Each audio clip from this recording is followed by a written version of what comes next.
सलाम, नमस्ते, सत श्री अकाल। मैं हूं रजा और आप देख रहे हैं रजाग्राफी की middle east special report. Israel को जोर का तमाचा साउथ अफ्रीका ने दिया है। साउथ अफ्रीका ने इजराइल के एम्बेसडर को लात मारकर भगा दिया है। साउथ अफ्रीका का कहना यह है कि हमारे मुल्क में रहकर, हमारे ही मुल्क में रहकर इजराइल के एम्बेसडर का बर्ताव सही नहीं था।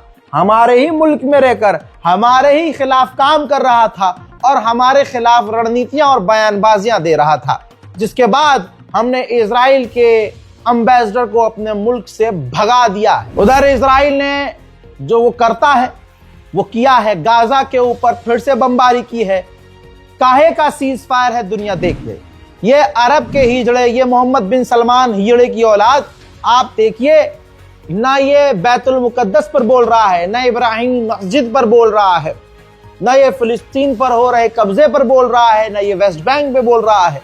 सीज फायर इजराइल तोड़कर गाजा पर हमले कर रहा है। 24 घंटे में 3 से 4 लोगों को मार दिया है गाजा के अंदर, लेकिन बिन सलमान और तमाम अरब देश हिजड़ों की तरह खामोश बैठे हैं।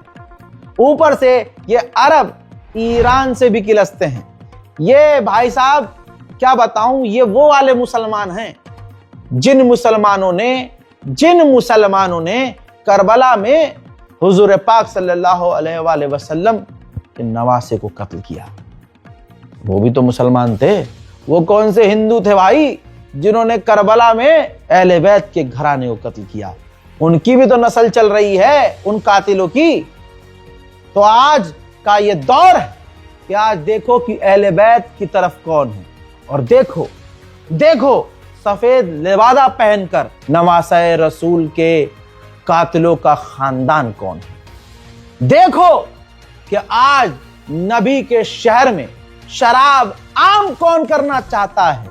देखो कि आज अय्याशी के अड्डे नबी के शहर को कौन बना रहा है। आज देखो उस जमाने में नाम निहाद वो यजीद जो चाहता था कि इस्लाम में मेरे हिसाब से, अमित शाह की तरह मैं अपने हिसाब से फेरबदल कर लूं कि मस्जिद भी उसी मोहल्ले में हो और शराब खाने भी उसी जगह पर हो। ऐसे बहुत सारे तथाकथित मुसलमान इतिहास में, इस्लाम की तारीख में गुजरे हैं। आप उलमाए दीन से पूछिएगा, अबा कबा अम्मामा पहनने वाले जो मुसलमान दिखते थे, कंधे पर बंदर रखकर मस्जिद में बंदर लेके जाया करते थे। अरे शराब के नशे में किसी फलाने ने पूरी जमात पढ़ाई थी, नमाज पढ़ाई थी, क्योंकि वो पैसे वाला था, बादशाह के अंडर था, या यूं कहिए बादशाह भी था। तो आज उनकी नस्ल चल रही है, तो वो अपने बाप दादाओं की तरह कर रहे हैं। फिलिस्तीन भूल गए, बैतुल मुकद्दस भूल गए, मस्जिद अल-अक्सा भूल गए, मस्जिद नबवी भूल गए। आज मक्का मदीना के अंदर शराब पहुंच रही है। आज वहां बैली डांस हो रहा है, आज वहां सब कुछ हो रहा है। यही सऊदी अरब दुनिया का सबसे नंगा डांस शो, सारे गंदे अय्याशी वाले शो यही सऊदी अरब के अंदर हो रहे हैं।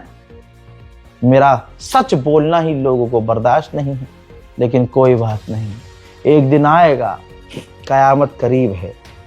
जो ये कर रहे हैं वो दुनिया देखेगी और नंगे होगे, तुम सब नंगे होगे।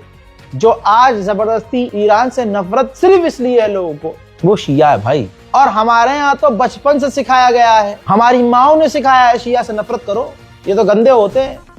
तभी तो आज मुसलमान टुकड़े में बटा हुआ है और कोई भी उठकर मुसलमान को पीट के चला जाता है। हिंदुस्तान के मुसलमानों का हाल देख लो, हमारी खुद की गलतियों की वजह से सारी चीजें दुनिया को दिख रही है। इजराइल की ताकत नहीं कि फिलिस्तीनियों से लड़ सके, तो उसने फिलिस्तीनी ग्रुप बनाए अलग अलग, उनको हथियार दिए, जो कि फिलिस्तीनी अब मिलिशियास ग्रुप हैं। अब उन्होंने क्या किया, हमास के एक लीडर को किडनैप किया और फिर वीडियो ये जारी की जिसमें वो हमास को धमकी दे रहे हैं, इजराइल का काम खुद कर रहे हैं और कह रहे हैं कि हमास हथियार डाल दे, वरना हम तमाम हमास को ढूंढ ढूंढ कर इसी तरह से कत्ल करेंगे। सोचिए, ये जो आज अमेरिका का पेशाब पी रहा है मोहम्मद बिन सलमान, हजरात याद रखिएगा, अमेरिका और इजराइल किसी के सगे नहीं है। कल इनके भी चूतड़ों पे लठ पड़ेंगे, ये मेरी बात लिख लो, कल मैं इस दुनिया में हूं ना हूं। याद रखना कि एक था यूट्यूबर मोहम्मद रजा जो बोल के गया, आज हम अपनी आंखों से देख रहे हैं, इंशाल्लाह देखेंगे आप। दोस्तों, अब अमेरिका के सेनेटर ने मोहम्मद बिन सलमान की सरकार को धमकाया है और कहा है कि अगर तुमने इजराइल के साथ नॉर्मलाइजेशन नहीं किया तो अमेरिका और सऊदी अरब के रिश्ते पर, दोस्ती पर हमें एक बार फिर से सोचना पड़ेगा। ट्रंप से पहले अमेरिका का राष्ट्रपति बाइडेन था, जंग तब भी चल रही थी, नरसंहार फिलिस्तीनियों का गाजा में तब भी हो रहा था। तो उस वक्त अमेरिकी ऑफिशियल ने मैसेज भेजा था बाइडेन को कि भैया इजराइल गाजा के अंदर खतरनाक तबाही मचा रहा है। तो जो अमेरिका की एम्बेसी खुद इजराइल में थी, उसने मैसेज लिया और बाइडेन तक दिया नहीं, बाइडेन तक जाने नहीं दिया। तो यानी सरकार किसी की भी हो, चाहे बाइडेन की हो चाहे ट्रंप की हो, अमेरिका की नीति सिर्फ ईरान समझता है और ईरान बार बार कह चुका है कि इनकी नीति सिर्फ एक है, इस्लाम को मिटाना है, फिलिस्तीन, ईरान और जो भी इनके साथ नहीं है उनको खत्म करना है। ये किसी के सगे नहीं है। उधर नेदरलैंड का ये वीडियो देखिए। नेदरलैंड की पुलिस नेदरलैंड के ही नागरिकों को सिर्फ इसलिए कुत्ते की तरह पीट रही है क्योंकि वो फिलिस्तीन के समर्थन में रैली निकाल रहे हैं। जो शांति दूत बने हुए हैं, जो ईरान के प्रदर्शन पर भौंक रहे थे, आज उनकी खुद की तस्वीर देखिए। अमेरिका के मिनेसोटा का हाल आपने देखा, अब ये आप देखिए पूरी दुनिया में देखिए, जहां जहां अमेरिका के समर्थन में सरकारें हैं और जो बहुत ह्यूमन राइट पर बोलते हैं, प्रदर्शन के अधिकार पर बात कर रहे हैं, खुद क्या कर रहे हैं तस्वीर आपके सामने है। एक ऑर्गेनाइजेशन है डॉक्टर का, डॉक्टर्स विदाउट बॉर्डर्स। तो डॉक्टर विदाउट बॉर्डर्स ऑर्गेनाइजेशन से इजराइल बात करके लिस्ट मांग रहा था कि आपके संगठन में गाजा के अंदर के कौन कौन से डॉक्टर जुड़े हुए हैं, आप हमें उसकी लिस्ट दे दीजिए ताकि ये चुन चुन के कत्ल कर दे, सुअर की झांट। ऐसे में उस संगठन ने, डॉक्टर्स विदाउट बॉर्डर ने दिमाग चलाया और लिस्ट देने से इजराइल को मना कर दिया। इजिप्ट के राष्ट्रपति सीसी ने डोनाल्ड ट्रंप का मुंह में पेशाब लेकर कहा कि अगर डोनाल्ड ट्रंप ना होता तो गाजा की जंग खत्म न होती। अब इस पड़ोस की पैदाइश गंदी नस्ल से पूछे, जंग कहां बंद हो गई, गजा कहां आबाद हो गया, क्या गाजा के बच्चों को खाना मिल रहा है, क्या तू मदद भेज पा रहा है, फिलिस्तीन में आजादी नजर आ रही है, वेस्ट बैंक में तबाही क्या बंद हो गई है, सेटलर्स के हमले क्या बंद हो गए हैं। हजरात, कयामत का दौर है। हजारों किलोमीटर दूर बैठे इस दो कौड़ी के एक पत्रकार, शायद जिसको सारी दुनिया नहीं सुनती, उसको भी ये समझ में आ रहा है कि वहां हो क्या रहा है। लेकिन इजिप्ट का राष्ट्रपति ट्रंप का पेशाब पीने में कितना आगे है, आप ये देख लीजिए। हर कोई ईरान नहीं हो सकता। अमेरिका ने इजराइल को अपनी नाजायज औलाद को $6.5 बिलियन के हथियार एक बार फिर से अप्रूव कर दिए हैं। हजरत मोहतरम, संडे यानी कल के दिन राफा क्रॉसिंग बॉर्डर खुलने की संभावना है। वहीं न्यूजीलैंड ने अमेरिका को झटका देते हुए ऐलान कर दिया है कि डोनाल्ड ट्रंप के बोर्ड ऑफ पीस में हम शामिल नहीं होंगे। उधर पाकिस्तान ने भी एक तमाचा अमेरिका के और इजराइल के मुंह पर जड़ते हुए कह दिया है कि बोर्ड ऑफ पीस में शामिल होने का मतलब ये थोड़ा ही है कि हम अब्राहम अकॉर्ड में इजराइल से नॉर्मलाइजेशन वाली डील में शामिल हो गए। हजरात, यूरोपीय यूनियन चाहे जैसा भी हो, लेकिन यही यूरोपीय यूनियन पहली बार आगे आया है और जहां तमाम सारे अरब खामोश हैं, यूरोपीय यूनियन ने इजराइल से कहा है आलोचना करते हुए कि आपके सेटलर्स, आपकी फौज फिलिस्तीन के वेस्ट बैंक पे हमला कर रही है, लोगों पर जुल्म कर रही है और आप उन्हें रोक नहीं रहे हैं, लिहाजा उन्हें रोको। सोचिए, जहां जो सुअर मोहम्मद बिन सलमान है, नाम में इसका जबरदस्ती का मोहम्मद है, ये बस इसका नाम सलमान होना चाहिए, बिन सलमान। इसका नाम सलमान भी नहीं होना चाहिए, इसलिए मैं सुअर कहता हूं, अरब का सुअर।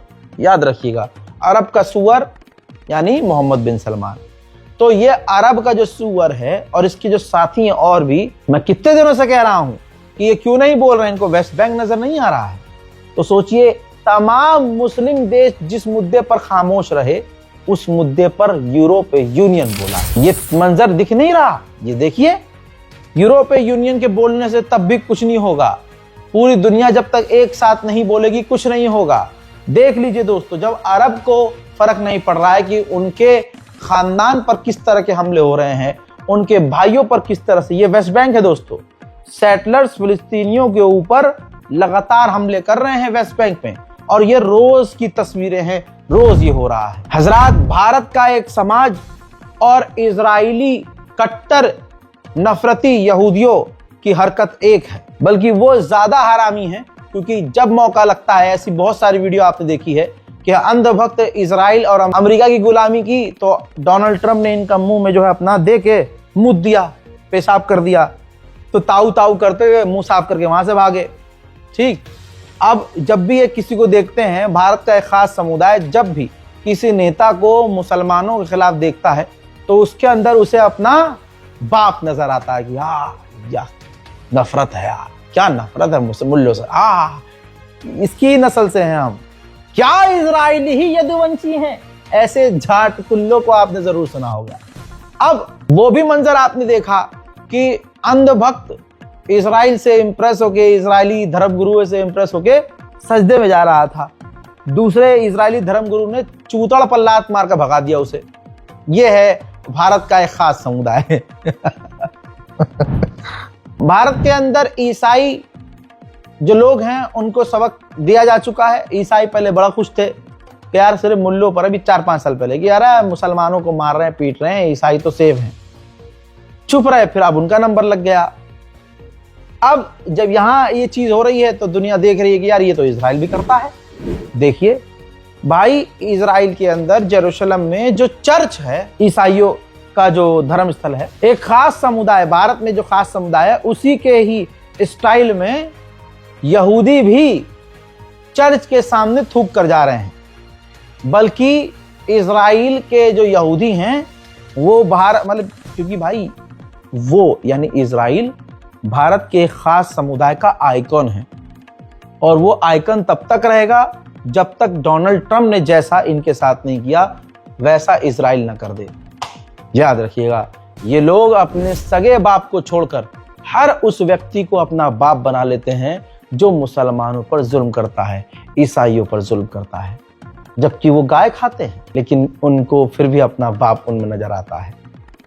तवज्जो है, इनकी औकात कुछ नहीं है। गली में अगर कूड़ा पड़ा है ना, तो कूड़ा भी इनसे साफ सुथरा नजर आएगा। ये इतने गंदे और गलीज होते हैं। दोस्तों, अब आप सोचिए, तस्वीर आपने देख ली, ईसाई धर्मस्थल के आगे यहूदी थूक के जा रहे हैं। ये तो कुछ भी नहीं, यहूदी ईसाइयों के मुंह पर थूकते रहते हैं। ऐसे वीडियोस बार बार वायरल होते हैं। हुतीज ने बड़ा ऑपरेशन किया है सनआ, यमन की जो राजधानी है, वहां पर यूएन के दफ्तर पर रेड करी, और यूएन के ऑफिशियल्स के पास जो रेडियो सिस्टम थे, जो डिवाइसेस थे, हियरिंग सिस्टम थे, वो भाई जब्त कर लिए हैं। और कहा जा रहा है कि कई सारे यूएन के ऑफिशियल्स को भी किडनैप किया है। वहीं इजराइल ने लेबनान पर खौफनाक खतरनाक बड़े हमले किए हैं। याद रखिएगा, मंजर दिखाने से पहले एक बार फिर से याद दिला दूंगा कि कहने के लिए लेबनान में ये सीज फायर है, और सीज फायर के बाद इजराइल के हमले ये हैं, तो ये कैसा सीज फायर है?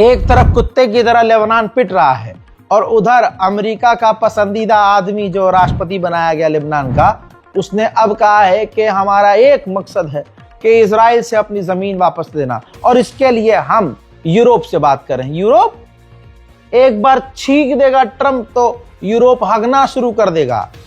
अरे तुम्हें बात करनी है तो ट्रंप से बात करो डायरेक्ट, हिजबुल्लाह को छूट दो, अपने लोगों से कहो कि सेना में शामिल हो और लड़ो इजराइल के खिलाफ। लेकिन हो ये रहा है कि यही दोगला आदमी जो लेबनान का राष्ट्रपति है, हिजबुल्लाह से हथियार छीन रहा है, अपने लोगों के बीच में अमेरिका और इजराइल की तारीफ कर रहा है?